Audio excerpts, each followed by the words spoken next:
Hey, I'm Josh Mayo, and welcome to Extra Mayo. Every week, I love preaching the Word of God, but sometimes there's just, more. This is the place where we get to go deeper than Sunday's message. Here we'll wrestle with the questions, unpack the stories, and talk about how God's truth connects to your everyday life. I'm glad you're here. Let's dive in. Well, welcome back to another Extra Mayo, everybody. We're glad that you're listening or watching from wherever you're at. It's going to be a great one today. We're kicked off a new series here across church, but it was a powerful time. Nehemiah, let's go. Building Beyond. It's gonna be pretty fun today talking. Yeah. Before we get into all the details, I want you to take a quick second and tell us a little bit about the start of Cross Church and the beginning of that for you and Pastor Monica and all the emotional pieces that came together with all that burden initially that you had, which is kind of where we're going to talk into a little bit today to start Cross Church. Hot mess. Man, it really was a step of faith. We Monica and I had previously lived in Arkansas, and we felt like the Lord was transitioning our heart to plant a church, and really didn't want to plant a church, didn't want to start a church. I wanted to work on some church staff somewhere. We loved our current church that we were working at in Arkansas. Had great experiences everywhere we've worked. The Lord was really moving and doing some beautiful things.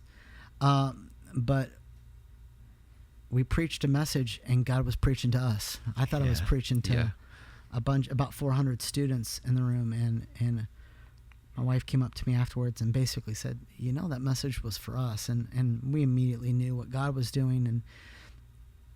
And so we were responding to our own altar call, if you will, our own response time. And that brought us out to Atlanta, where we felt like we needed to partner with some local churches and believe God for this new church plant. We didn't want to just, I call them like parachute plant, start a church, where it's kind of like you go into a coffee shop and you talk to random people. Right. And we felt like we needed to build some relationships. So we worked with a wonderful church named Victory and built some relationships with them. And then finally left being sent, saying, all right, let's start this new church called Cross Church. We weren't sure where we were going to go, what we were going to do. We just knew it was in Georgia somewhere. I thought our church was going to be in Buckhead. Wow. And then we prayed seriously about Vinings, prayed seriously about a couple different places. And God just kept... Boy, that's a whole nother story that you can see on our website. But bottom line, spent some time praying, not knowing where I was at. I was driving a vehicle around, didn't have a clue where I was at. I was about an hour away from my parents' house where we were staying at the time, living in their basement as we were saving money to plant this church, until finally we found a parking lot. I drove around praying. I'm like, I gotta get out. I was driving to find a place to pray, to say, God, where do you want us to go? I had no clue where I was at. And I pulled into a Home Depot parking lot, frustrated, because I'm like, I just got to pray. Because I was looking for a cool park or a cool place to get along with Jesus. Found this parking lot, said, I'm going to just pray right here. And got out, prayed for a moment, got back in the car, thought to myself, well, this was uneventful. I don't even know where I'm at. Pulled out my GPS, got back home. And it was about a few months later where my wife and I had an appointment out in the same area, realized it was the same area, and we both felt like the Lord said, this is the spot. And what's wild is that parking lot, that Home Depot parking lot that I prayed in, is right down the street from us right now. Wow. And, had I known, about a mile away from where I was praying, God was going to plant this physical building of Cross Church.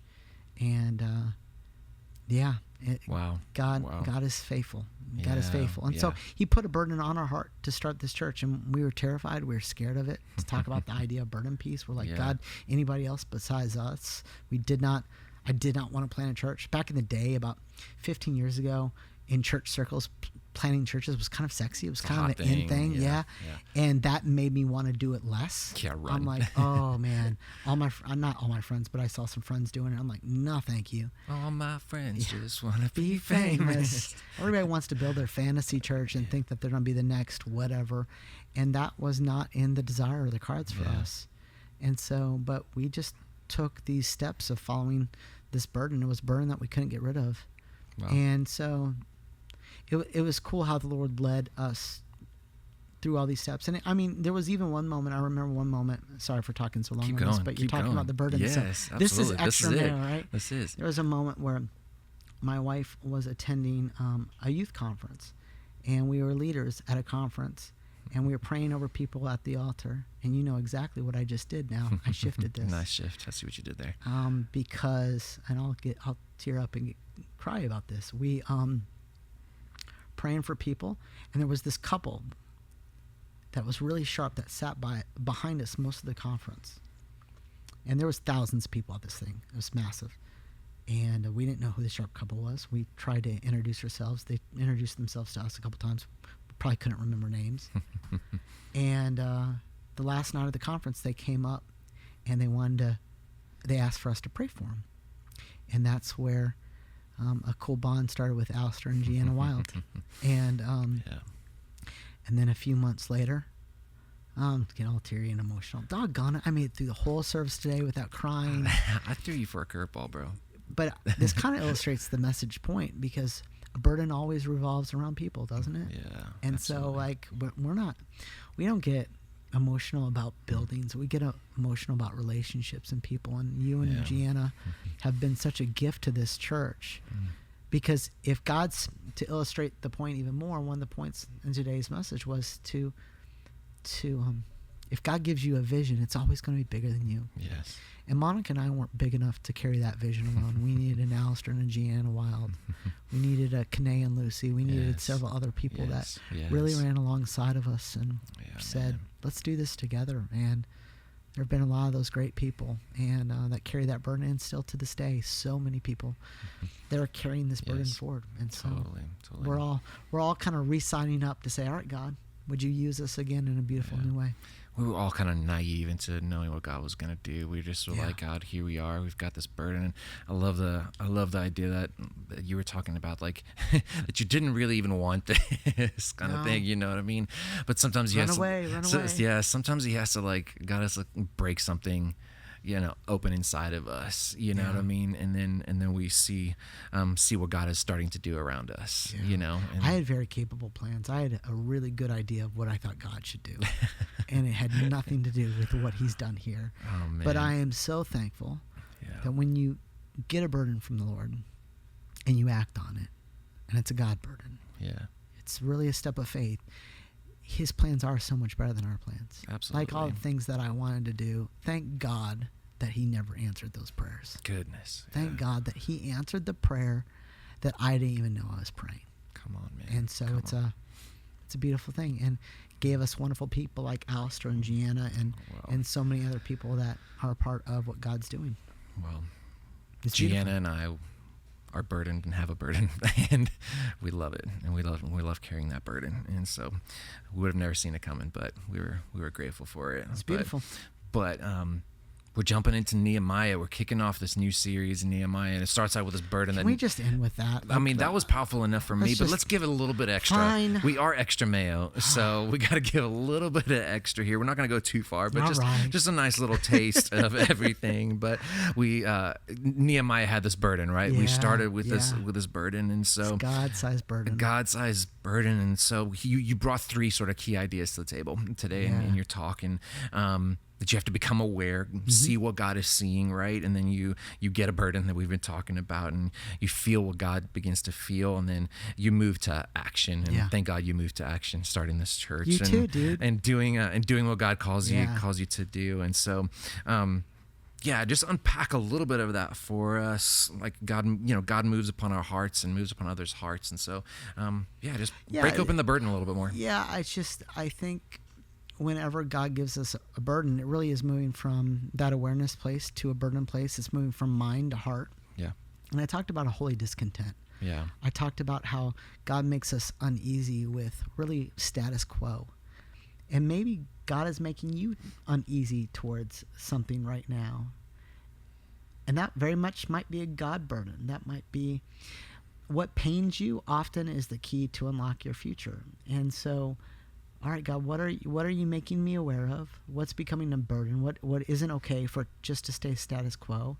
And God, what are some actions that you want me to take towards this direction? And Nehemiah, he saw that the walls were broken down, and he didn't distance himself from the pain. He didn't distance himself from the brokenness, like so many of us we want to do. Like, because we're all tired. We've all got schedules that are too busy and stuff that's too much. But to be a Nehemiah is to say, God, I want to be aware of what you're aware about. I want my heart to be broken for what breaks yours. I want to get a burden for it, and then I want to go towards that action, that have a holy discontent, that I'm not going to be okay with just the status quo. Absolutely. I think of even what you were just saying a second ago. You're pretty content. You had some great plans in Arkansas. You're doing really great things, And what's wild is Nehemiah too was at this top place apart from being the king, you know, but he was like the almost second in command in Persia in this royal place. And so, it's like totally living in comfort, but then God gives you a burden, right? Nehemiah, as the cupbearer, he had a lot of prestige. He had a very strong position. He had authority by proxy through the king of Persia. He had status, he had security, he had influence.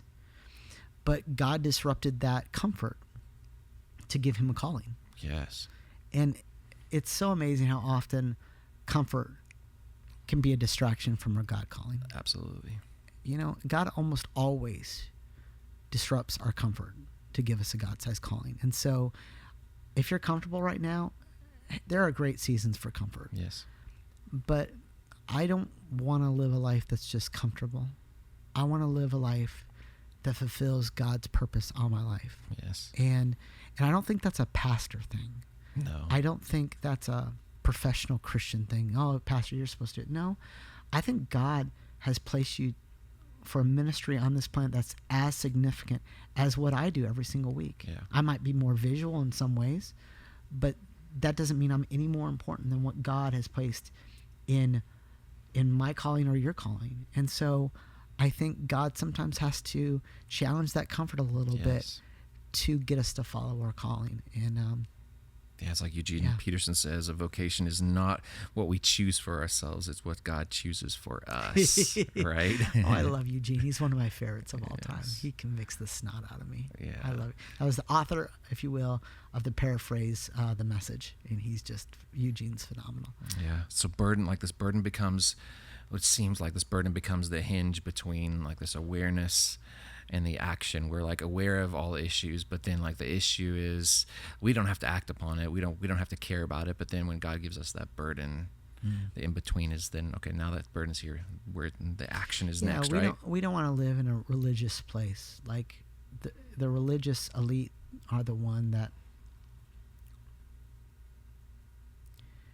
I think of the scripture. It says something to the effect of you talk about me with your lips, but your hearts are far from me. There's got to be an obedient follow through. To hear God's word in the New and Old Testament wasn't just to understand it or to know it, it was to obey it. Yes. What does Jesus say? If you love me, you obey my commands. Yeah. Now, we don't obey his commands for his love, but we obey his commands from his love. Yes. And so if we love him and we receive his love, there should be a calling that's lived out there. There should be, that burden should be transformed into action. So we're not just religious. So we're not just pharisaical. We're not just going through the motions like most of us do at church. We just kind of go through the motions of it all. I checked off my religious box, my Christianity. I'm saved. I'm as clean. I've got fire insurance. No. The kingdom of God is so much bigger than that. Yeah. I think one of the biggest dangers to our Christian faith sometimes is apathy. Yeah.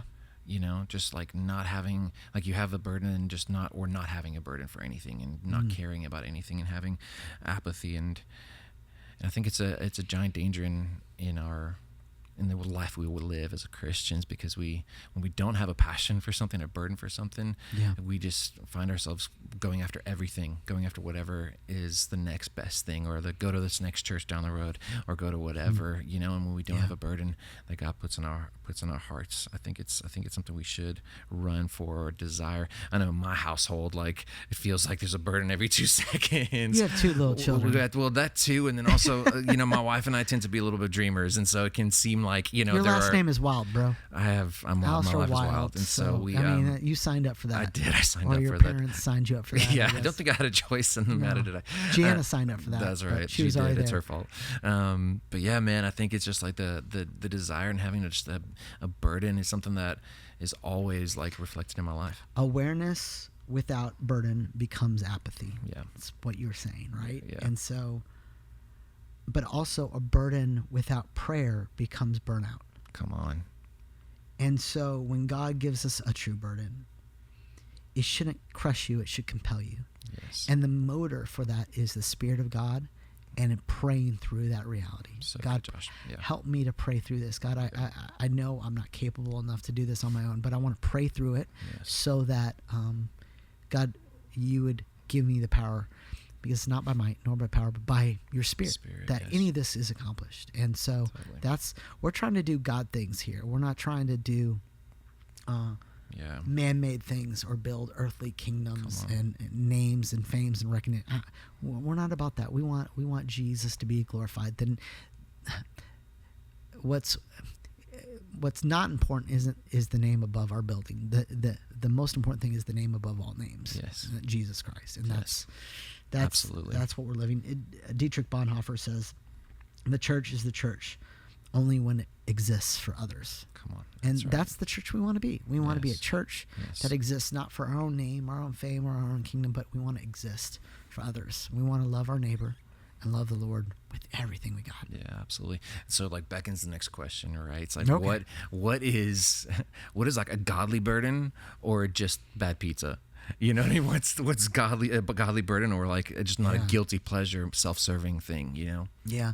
I would say a godly burden is a couple things. One, it's a surrendered burden. And what I mean by that is you'll find something placed on your heart, and it might be a dream, it might be something that is a desire of some form, but I think if it's a godly burden, we surrender it before the Lord. It's not just a selfish dream that just is all about us. Right. We take it before the Lord and we say, all right, God, what do you want to do with this?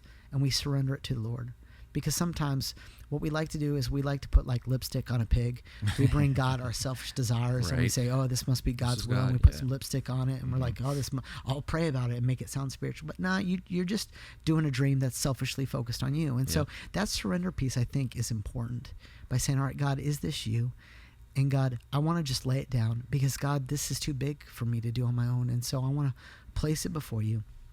And not only do I surrender it to you, but again, I'm going to pray it through. Yes. I'm not going to just run with something that hasn't been prayed through. I like to, one of the ways that I test to see if it's a God burden or a me burden is I'll say, you know what, Lord, I feel like you're leading me in this direction. I feel like this is going on in my world, or I should care about this. You've made me aware about this. Like there's something in my, and I won't share what it is, but there's something that God made me aware of a few days ago. And my prayer often in these moments are, all right, God, if this is a you thing and not bad pizza, would you keep bringing this to my attention? Yes. Would you help this to grow in awareness in me? Would you help God build it? Help me not to be able to shake it. Like I just can't shake it. Would you just stir it over and over in me and help it to grow? But God, if it's not, would you help it to minimize and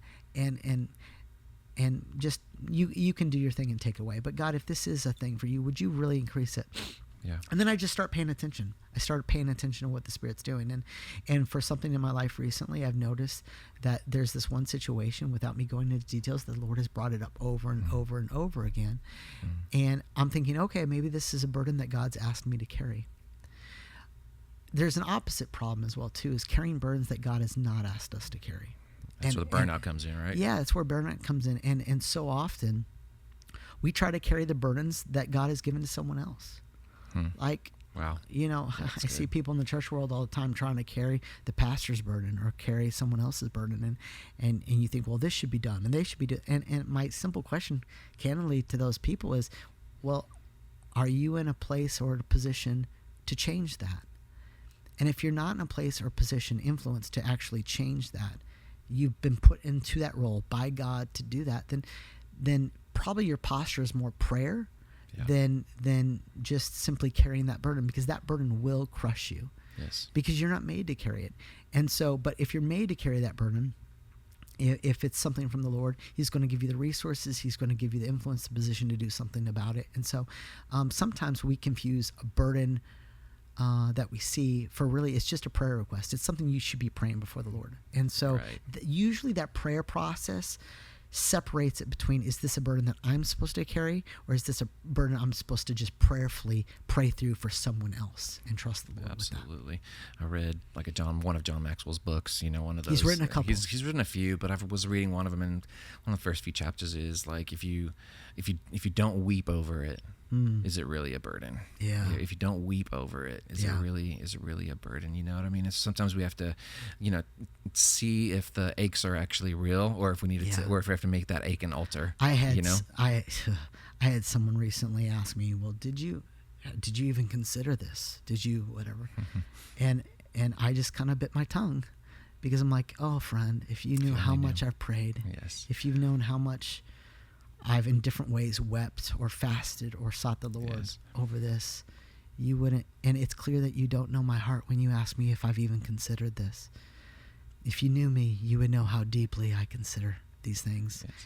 And what they were trying to do, honestly, was kind of truthfully project a burden. And they did not know what God has uniquely given us the ability to carry what he's asked us to carry.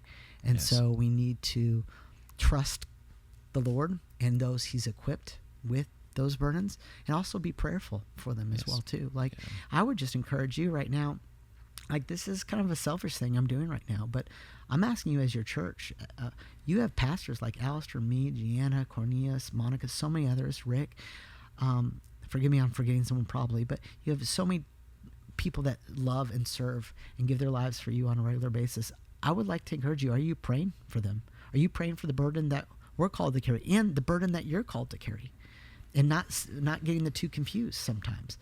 And if God gives you a burden, maybe there's a way that you can serve more. Maybe there's a way that you can lay your life down, as the Apostle Paul tells us, to be living sacrifices. And so I really encourage you, are we praying for our church family? Not just only the staff, I start with there, but the rest of us, because we're all carrying burdens. We're all carrying things that God has asked us to carry, and some of us are carrying burdens that God has not asked us to carry, and trying to say, all right, Lord, which one is which? And I want to prayerfully take it before you and trust you with it. Because if it's a burden that God's asked you to carry, he's going to give you the strength to do it. If it's not, then it's a prayerful response that we can continue to take before the Lord as we lift up and pray for other people. Yeah, that's a beautiful way of starting that right now. Like make those prayer moments, find out if this is really what God is doing. Give us any other takeaways, any other like things that we can, as we're listening to this, if we've got this burden in us right now and we're like, okay, God, what do I do with this, like right now, right this moment? How do I act? How do I, what do I need to do, with this? Yeah, I think a great final takeaway is to start with the question that Nehemiah asked in that opening chapter. He asked this question that starts this whole, knocks down every domino, and it simply was basically, how are my people? Wow. He asked his brother, hey, how are my people? Yes. And whether you realize it or not, you got people too. Yes. You got neighbors, you got coworkers, you got family, you got kids, you got pastors that love you, you got a church community, you got life groups, you got people in this church that deeply matter for God's kingdom. And you asking that question, how are my people? I think that moves us from a place of just mental assent to carrying the burden and hopefully living with some action. And I think asking the Lord that question, even in prayer as well too. Hey God, can you let me know how your people are? Yeah. And give me some focus of prayer. Yes. But as we see that need, And there's so many, like when we had people raise the hand at the end of the message, I said, hey, raise your hand if you want to have a God-given burden. Well, but everybody raised their hand. But I said, hey, look around, because notice that everyone around here probably has a burden as well too. And you might be the answer of prayer to that burden. And so, man, you asking the question of how are my people? How's my church family? How's my spiritual family? How's my neighborhood? How's my coworker? I think that is a great starting point to open our eyes and be aware of the burden that God is maybe asking us to carry, so that lives and hearts can be transformed. I love it. I love it. Before the wall was even built, there was always weeping. There was a weeping. There was a burden there before the vision became visible. But it became personal first to Nehemiah. It became a personal desire, personal. It's got to be personal with us. Absolutely. It can't be abstract. Like when there's so